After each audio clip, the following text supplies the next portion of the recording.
مطلب یہ نہیں کہ ہم حضور اکرم صلی اللہ علیہ وسلم کی وہ دعائیں جو مختلف افعال، مختلف اعمال اور آخرت سے متعلق ہیں ان کو بھلا دیں۔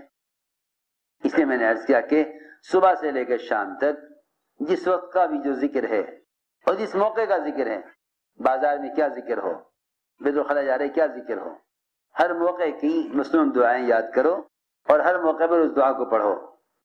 صبح اور شام کے اذکار بیان کرتے ہیں بنو ہاشم کے ایک آزاد کردہ غلام، ان کی والدہ نے ان سے بیان کیا کہ ان کی والدہ حضور اکرم صلی اللہ علیہ وسلم کی صاحبزادیوں میں سے کسی صاحبزادی کی خدمت کیا کرتی تھی، تو انہوں نے اپنی خادمہ سے بیان کیا، کیونکہ پہلے زمانے میں خدمت دینے والوں کو علم دیا جاتا تھا، خدمت کرنے والوں کو علم سکھلایا جاتا تھا، تو آپ کی صاحبزادی نے اپنی خادمہ کو بتلایا کہ حضور اکرم صلی اللہ علیہ وسلم اپنی بیٹی کو سکھلایا کرتے تھے، اے میری بیٹیا صبح کو کہا کر سبحان اللہ وبحمدہ ولا قوت الا باللہ ما شاء اللہ کان وما لم یشاء لم یکن اعلم ان اللہ علی کل شیء قدیر وان اللہ قد احاط بکل شیء علما۔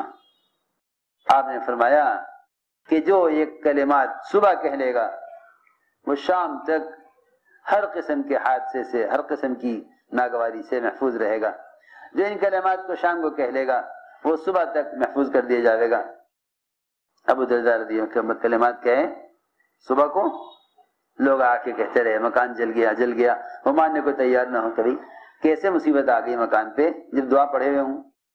فرمایا کہ جو شخص، ابو درداء فرماتے ہیں کہ جس شخص نے صبح اور شام حسبی اللہ لا الہ الا ہو علیہ توکلت وهو رب العرش العظیم، حسبی اللہ لا الہ الا ہو علیہ توکلت وهو رب العرش العظیم، 7 مرتبہ جس نے یہ کلمات کہہ لیے صبح، اللہ رب العزت اس کو ہر ناگواری سے، ہر مشکل کام سے اللہ رب العزت اس کی کفایت کریں گے۔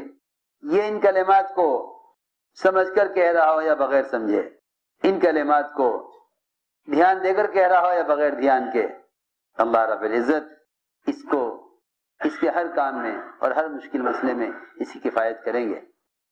بازار کا ذکر اور غفلت کے مواقع میں ذکر، غفلت کے مواقع میں ذکر، اصل غفلت کے مواقع میں ذکر کرنا ہے، تاکہ غفلت کے مواقع کے اثرات سے محفوظ رہے۔ لوگ ذکر کر لیتے ہیں تنہائی میں اور گناہوں کے ماحول میں اللہ کو یاد نہیں رکھتے، حالانکہ اصل ذکر ہے غفلت کے مواقع میں ذکر کرنا۔ وہاں ذکر کیا جاتا ہے دفاع کے لیے، یہاں ذکر کیا جاتا ہے دفاع کے لیے، اور تنہائی میں ذکر کیا جاتا ہے اللہ کے قرب کے لیے۔ برے ماحول میں اللہ کو یاد رکھو تاکہ اس ماحول کے اثر سے بچو۔ وہاں مقابلے کے لیے ذکر ہے، وہاں مقابلے کے لیے ذکر ہے، اور یہاں تقرب کے لیے ذکر ہے۔ عصمہ کہتے ہیں کہ حضور اکرم صلی اللہ علیہ وسلم نے فرمایا اللہ تعالیٰ کو سب سے زیادہ محبوب سبحۃ الحدیث ہے۔ کیا ہے؟ سبحۃ الحدیث۔ اور اللہ کو سب سے زیادہ نفرت تمام اعمال میں تحریف سے ہے۔ ہم نے عرض کیا یا رسول اللہ یہ سبحۃ الحدیث کیا ہے؟ سبحۃ الحدیث کیا ہے؟ آپ نے فرمایا کچھ لوگ بیٹھے ہوئے لا یعنی باتیں کر رہے ہوں، دنیا کی باتیں کر رہے ہوں، دنیا کی باتوں میں مشغول ہوں، اور ایک آدمی ان سب سے الگ ہو کر اللہ کی پاکی بیان کرے، تسبیح پڑھے، اللہ کا نام لے، اللہ کا ذکر کرے، یہ اللہ تعالیٰ کو سب سے زیادہ محبوب ہے۔ یہ نہیں ارے میاں اس وقت ذکر چھوڑ دو، آ جاؤ ہمارے ساتھ لا یعنی کر لو، ہم اس وقت بات کر رہے ہیں، تم ذکر کرنے بیٹھ گئے۔ ہاں وہ بتاؤں کیا بات ہے؟ شیطان یہ کہے گا کہ دیکھو اس وقت ذکر نہ کرو ورنہ یہ لوگ تمہیں ریاکار کہیں گے۔ ذکر سے روکنے کے لیے اللہ اکبر، شیطان ذکر سے روکنے کے لیے ریا سے ڈراتا ہے۔ حالانکہ شیطان کی کیا پڑی کہ وہ کسی کو ریا سے ڈرائے، شیطان تو خود جائے گا کہ اس کے اندر میں ریا داخل ہو، لیکن ذکر سے ہٹانے کے لیے، ذکر سے روکنے کے لیے ریا سے ڈراتا ہے کہ اس وقت ذکر نہ کرو ورنہ لوگ تمہیں ریاکار کہیں گے۔ وہ آدمی ریاکار نہیں جو دکھانے کے لیے عمل کرے، ریاکار وہ ہے جو لوگوں کو خوش کرنے کے لیے عمل کرے، اس لیے عمل کر رہا ہے ذکر کا تاکہ لوگ میرے عمل سے عمل پر آویں۔ یہ تو عین دعوت ہے، اس لیے عمل کرو کہ لوگ تمہارے عمل سے عمل پر آئیں، عین دعوت ہے۔ ہم نے عرض کیا کہ یا رسول اللہ یہ صبحۃ الحدیث کیا ہے؟ فرمایا کہ لوگ بیٹھے دنیا کی باتیں کر رہے ہوں اور ایک آدمی کہے کہ میں تو الگ ہو کر اللہ کی تسبیح بیان کروں گا۔ ہم نے عرض کیا یا رسول اللہ تحریف کیا ہے؟ تحریف کیا ہے؟ فرمایا تحریف یہ ہے کہ کچھ لوگ ہیں جو اچھے حال میں ہیں، ٹھیک ٹھاک ہیں، دنیا میں اچھا گزارا کر رہے ہیں، ان کا پڑوسی یا ان کا ساتھی ان سے پوچھتا ہے کہ ہاں بھائی تمہارا گزر بسر کیسا چل رہا ہے؟ تو وہ یہ کہیں کہ ہم تو بڑے حالات میں ہیں، بڑے پریشان ہیں، تو اللہ کو سب سے نفرت ایسے آدمی سے ہے، سب سے نفرت ایسے شخص سے ہے کہ لوگ اس سے اس کا حال پوچھیں تو وہ یہ کہے کہ ہم تو بڑے برے حال میں ہیں۔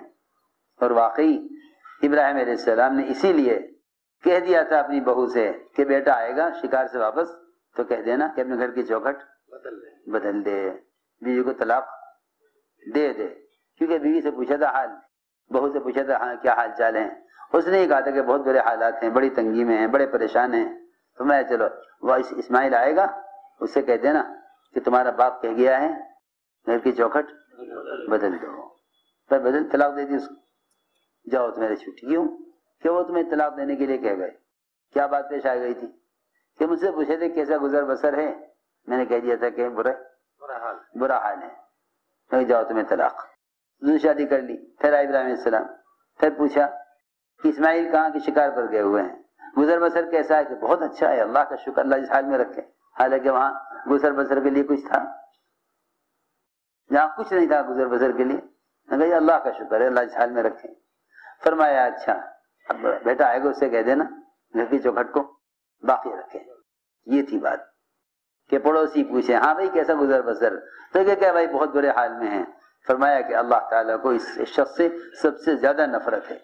ابو ادریس خولانی کہتے ہیں کہ معاذ رضی اللہ تعالیٰ عنہ نے فرمایا کہ تمہیں اگر ایسے لوگوں کے ساتھ بیٹھنا ہی پڑ جاوے کہ جو دنیا کی باتوں میں مشغول ہیں، تو یہ تم دیکھو کہ وہ غفلت میں ہیں، دنیا کی باتوں میں ہیں، تو تم اپنے رب کی طرف پوری طرح متوجہ ہو جاؤ، اپنے رب کے ذکر میں مشغول ہو جاؤ۔ اور یہ کہا کرتے تھے صحابہ کہ دعا کی قبولیت کی نشانی یہ ہے کہ جب تم دیکھو کہ لوگ غافل ہیں دنیا کی باتوں میں تو تم اپنے رب کی طرف متوجہ ہو جاؤ۔ ابو قلابہ کہتے ہیں کہ دو آدمی بازار میں ملے، بازار بڑی غفلت کی جگہ ہے، وہاں سب سے زیادہ ذکر کی ضرورت ہے، تو بازار میں ملاقات ہوئی دو آدمیوں کی، ایک نے کہا دوسرے سے، بازار میں ایک نے کہا دوسرے سے ارے اللہ سے استغفار کریں، اللہ سے استغفار کریں، یہ استغفار کا وقت ہے، کیونکہ لوگ بازار میں غفلت میں ہیں، خرید و فروخت میں غفلت میں، ہم استغفار کریں۔ چنانچہ اس نے ایک آدمی کو پکڑا اپنے ساتھ اور استغفار کرنے لگے، چنانچہ ان میں سے ایک کا انتقال ہو گیا۔